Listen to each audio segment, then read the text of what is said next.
बृहस्पतिवार व्रत कथा। प्राचीन समय की बात है। भारतवर्ष में एक राजा राज्य करता था। वह बड़ा प्रतापी और दानी था। वह नित्य गरीबों और ब्राह्मणों की सेवा सहायता करता था। वह प्रतिदिन मंदिरों में भगवान दर्शन करने जाता था, लेकिन यह सब बात उसकी पत्नी को अच्छी नहीं लगती थी। वह न ही पूजन करती थी और न ही दान करने में उसका मन लगता था। एक दिन राजा शिकार खेलने वन को गए थे तो रानी और दासी महल में अकेली थी। उसी समय बृहस्पति देव साधु वेश में राजा के महल में भिक्षा के लिए आ गए और भिक्षा मांगी तो रानी ने भिक्षा देने से मना कर दिया। रानी ने कहा कि हे साधु महाराज, मैं तो दान पुण्य से तंग आ गई हूँ। इस कार्य के लिए मेरे पतिदेव ही बहुत है। अब आप ऐसी कृपा करें कि सारा धन नष्ट हो जाए तथा मैं आराम से रह सकूं। साधु ने कहा, देवी तुम तो बड़ी अजीब हो। धन और संतान से कौन दुखी होता है, इसकी तो सभी कामना करते हैं। पापी भी पुत्र और धन की इच्छा करते हैं। अगर तुम्हारे पास अधिक धन है तो भूखे मनुष्य को भोजन कराओ, प्याऊ लगवाओ, ब्राह्मणों को दान दो, कुआं, तालाब, बावड़ी, बाग बगीचे आदि का निर्माण कराओ, मंदिर, पाठशाला, धर्मशाला बनवाओ, दान दो, निर्धनों की कुंवारी कन्याओं का विवाह कराओ, साथ ही यज्ञ आदि कर्म करो, अपने धन को शुभ कार्यों में खर्च करो।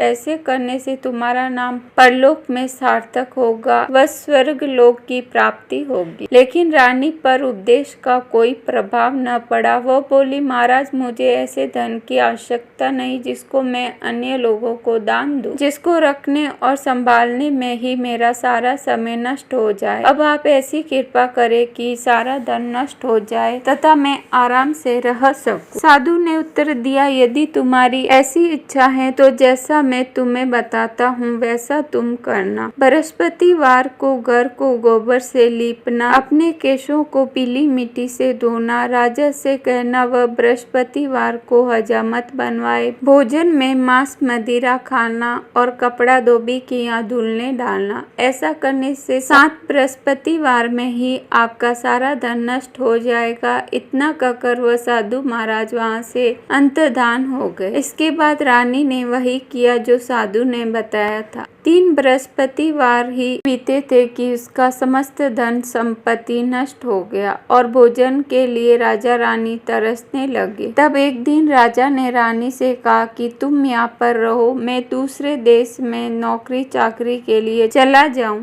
क्योंकि यहाँ पर मुझे सभी मनुष्य जानते हैं, इसलिए कोई कार्य नहीं कर सकता। देश चोरी परदेश भी बराबर है। ऐसा कहकर राजा परदेश चला गया। वहाँ जंगल को जाता और लकड़ी काट कर लाता और शहर में बेचता। इस तरह जीवन व्यतीत करने लगा। इधर राजा के बिना रानी और दासी दुखी रहने लगी। किसी दिन भोजन मिलता और किसी दिन जल पीकर ही रह जाती। एक समय जब रानी और दासियों को 7 दिन बिना भोजन के रहना पड़ा तो रानी ने अपनी दासी से कहा कि दासी, पास ही के नगर में मेरी बहन रहती है, वह बड़ी धनी है, तू उसके पास जा और 5 सेर बेजर मांग कर ले आ, ताकि कुछ समय के लिए थोड़ा बहुत गुजर बसर हो जाए। दासी रानी की बहन के पास गई। उस दिन बृहस्पतिवार था। रानी की बहन उस समय बृहस्पतिवार की कथा सुन रही थी। दासी ने रानी की बहन को अपनी रानी का संदेश दिया, लेकिन रानी की बहन ने कोई उत्तर नहीं दिया। जब दासी को रानी की बहन से कोई उत्तर नहीं मिला तो वह बहुत दुखी हुई। उसे क्रोध भी आया। दासी ने वापस आकर रानी को सारी बात बता दी। यह सुनकर रानी ने कहा कि दासी, इसमें उसका कोई दोष नहीं है। जब बुरे दिन आते हैं तब कोई सहारा नहीं। अच्छे बुरे का पता विपत्ति में ही लगता है। जो ईश्वर की इच्छा होगी वही होगा। यह सब हमारे भाग्य का दोष है। यह सब कहकर रानी ने अपने भाग्य को कोसा। उधर रानी की बहन ने सोचा कि मेरी बहन की दासी आई थी, लेकिन मैं उससे नहीं बोली, इससे वह बहुत दुखी हुई होगी। कथा सुनकर और पूजन समाप्त कर वह अपनी बहन के घर गई और कहने लगी, हे बहन, मैं बृहस्पतिवार का व्रत कर रही थी। तुम्हारी दासी गई, लेकिन जब तक कथा होती तब तक न उठते हैं न ही बोलते, इसीलिए मैं नहीं बोली। कहूँ दासी क्यों गई थी? रानी बोली, हमारे घर अनाज नहीं था। ऐसा कहते कहते रानी की आंखें भर आई। उसने दासियों समेत 7 दिन तक भूखा रहने की बात भी अपनी बहन को बता दी। इसीलिए मैंने दासी को तुम्हारे पास 5 बेजर लेने के लिए भेजा था।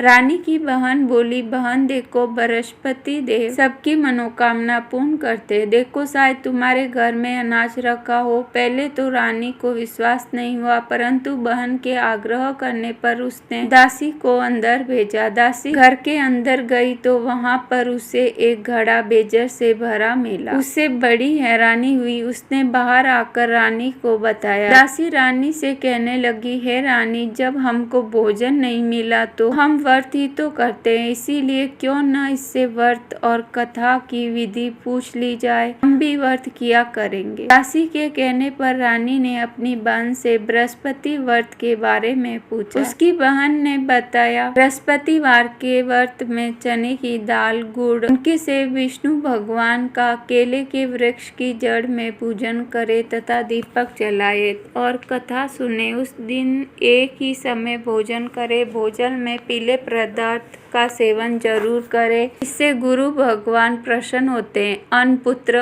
और धन का वरदान देते हैं, साथ ही सभी मनोकामनाएं पूर्ण करते हैं। व्रत और पूजन की विधि बताकर रानी की बहन अपने घर लौट आई। रानी और दासी दोनों ने निश्चय किया कि बृहस्पति देव भगवान का पूजन जरूर करेंगे। 7 रोज बाद जब बृहस्पतिवार आया तो उन्होंने व्रत रखा। गुड़ चाल में जाकर चना और गुड़ बीन लाई तथा उसी दाल से केले की जड़ तथा विष्णु भगवान का पूजन किया। अब पीला भोजन कहाँ से आए? दोनों बड़ी दुखी हुई, परंतु उन्होंने व्रत किया था, इसीलिए बृहस्पति देव भगवान प्रसन्न थे। एक साधारण व्यक्ति के रूप में वे 2 थालों में पीला भोजन लेकर आए और दासी को देकर बोले, हे दासी, ये भोजन तुम्हारे और तुम्हारी रानी के लिए, इसे तुम दोनों ग्रहण करना। दासी भोजन पाकर बहुत प्रसन्न हुई। उसने रानी से कहा, चलो रानी जी, भोजन कर लो। परंतु रानी को भोजन आने के बारे में कुछ नहीं पता था, इसीलिए उसने कहा कि जा तू ही भोजन कर, क्योंकि तू व्यर्थ ही हमारी हंसी उड़ाती है। तब दासी ने कहा, एक व्यक्ति भोजन दे गया है। तब रानी ने कहा, वह व्यक्ति तेरे लिए भोजन दे गया, तू ही भोजन कर।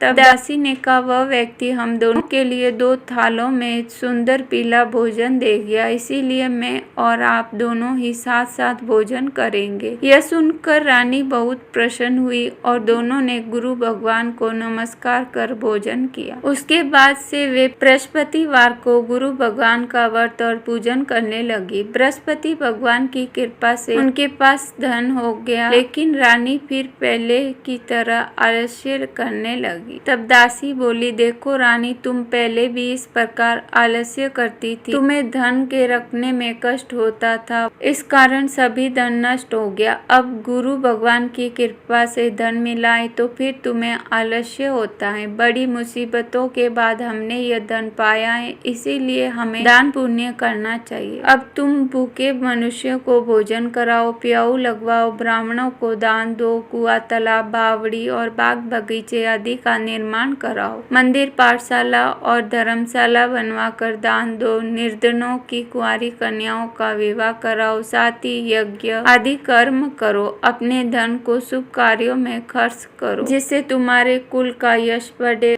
और स्वर्ग की प्राप्ति हो और पितर प्रसन्न हो। दासी की बात मानकर रानी शुभ कर्म करने लगी। उसका यश फैलने लगा। एक दिन रानी और दासी आपस में विचार करने लगे कि न जाने राजा किस दशा में होंगे। उनकी कोई खोज खबर भी नहीं है। उन्होंने श्रद्धा पूर्वक बृहस्पति भगवान से प्रार्थना की कि राजा जहाँ कहीं भी हो शीघ्र वापस आए। उसी रात्रि को बृहस्पति देव ने राजा को स्वप्न में कहा कि हे राजा, राजा उठ, तेरी रानी तुझको याद करती है, अपने देश को लौट जा। राजा प्रातः काल उठा और जंगल से लकड़ी काटने के लिए जंगल की ओर चल पड़ा। जंगल से गुजरते हुए विचार करने लगा कि रानी की गलती से उसे कितने दुख भोगने पड़े। राजपाट छोड़कर जंगल में आकर रहना पड़ा। जंगल से लकड़ी काटकर शहर में बेचकर गुजारा करना पड़ा और अपनी दशा को याद करके व्याकुल होने लगा। उसी समय राजा के पास बृहस्पति देव साधु के वेश में आकर बोले, हे लकड़हारे, तुम इस सुनसान जंगल में किस चिंता में बैठे हो, मुझे बताओ। यह सुनकर राजा के नेत्रों में जल भर आया। साधु की वंदना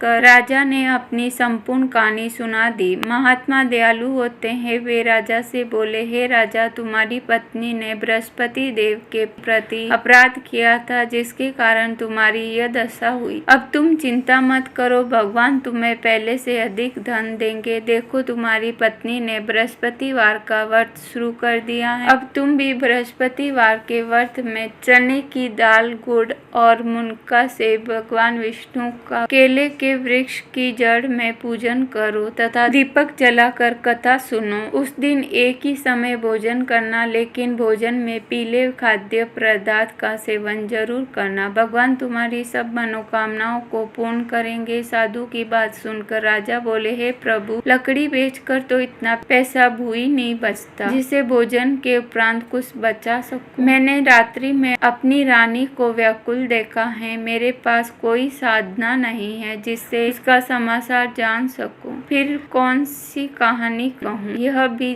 मुझको मालूम नहीं। साधु ने कहा, हे राजा, मन में बृहस्पति भगवान के पूजन व्रत का निश्चय करो। वे स्वयं तुम्हारे लिए कोई राह बना देंगे। बृहस्पतिवार के दिन तुम रोजाना की तरह लकड़ियां लेकर शहर में जाना। तुम्हें रोज से 2 गुना धन मिलेगा, जिससे तुम भली भांति भोजन कर लोगे तथा बृहस्पति देव की पूजा का सामान भी आ जाएगा। राजा ने ऐसा ही किया और उनको मनोवांछित फल की प्राप्ति हो गई। इस प्रकार जो भी यह कथा पढ़ता या सुनता है, उसके सभी मनोरथ पूरे होते हैं।